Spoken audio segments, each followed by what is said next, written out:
សង្គ្រាមបង្ហូរឈាមរវាងពលរដ្ឋថៃនិងដំរីព្រៃឈានដល់ការធ្វើរឿងមួយនេះដាក់សត្វដំរីតែមិនមែនដើម្បីផ្ដាច់ពូជនោះទេ Boost Strong ញ៉ាំ Boost Strong ឆ្ងាញ់ជាងគេ តើលោកអ្នកដឹងទេនៅប្រទេសថៃសង្គ្រាមដណ្ដើមទឹកដីរវាងមនុស្សនិងដំរីព្រៃបានឈានដល់កម្រិតអាសន្នបំផុតហើយរយៈពេលជាង10ឆ្នាំចុងក្រោយនេះប្រជាជនថៃជិត300នាក់ត្រូវបានដំរីសម្លាប់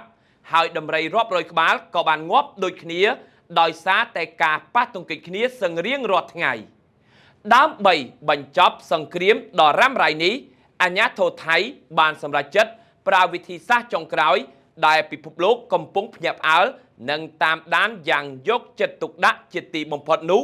គឺការបាញ់ថ្នាំពន្យាកំណើតដាក់ដំរីព្រៃញីជាលើកដំបូងបញ្ហាចំនួនរវាងមនុស្សនិងដំរីព្រៃនៅក្នុងប្រទេសថៃ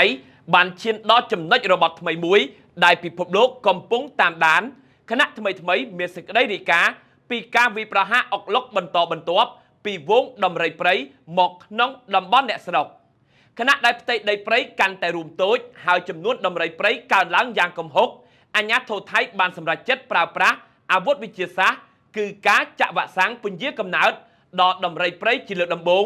ដើម្បីកាត់បន្ថយការប៉ះទង្គិចនិងបង្កើតតុល្យភាពជីវិតរវាងពូជសត្វដ៏មានអំណាចនិងសហគមន៍អ្នកស្រុកយោងតាមទិន្នន័យពីនាយកដ្ឋានឧទ្យានជាតិសត្វព្រៃនិងរុក្ខជាតិរបស់ថៃបង្ហាញថាកំណើនដំរីព្រៃនៅតំបន់ភាគខាងកើតប្រទេសថៃ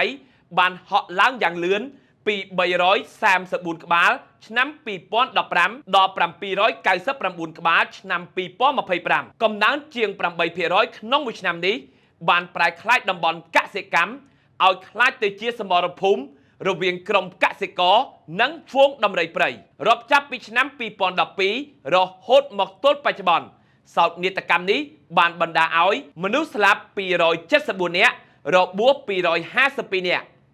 ដំរីងាប់260ក្បាលនិងរបួស95ក្បាល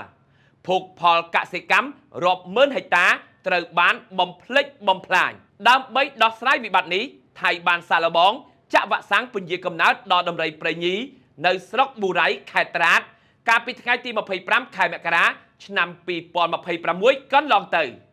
ប្រធានការិយាល័យអភិរក្សសត្វព្រៃថៃបានសង្កត់ធ្ងន់ថាគម្រោងនេះធ្វើឡើងដើម្បីគ្រប់គ្រងចំនួនសត្វដំរីដើម្បីជួយឲ្យពួកវាមានអាហារនិងទឹកគ្រប់គ្រាន់ក្នុងព្រៃនិងដើម្បីបញ្ចប់សង្គ្រាមបង្ហូរឈាមរវាងប្រជាជនថៃ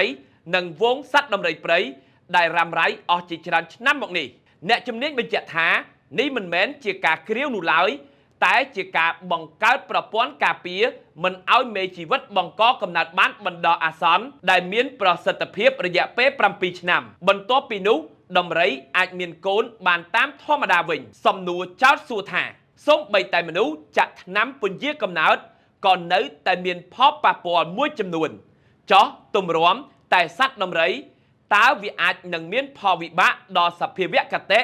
ឬសុខភាពពួកវាដែរឬទេតើបងប្អូនយល់យ៉ាងណាដែរចំពោះវិធានការមួយនេះខ្ញុំបាទណារ៉ាពីកម្មវិធី Hoxaber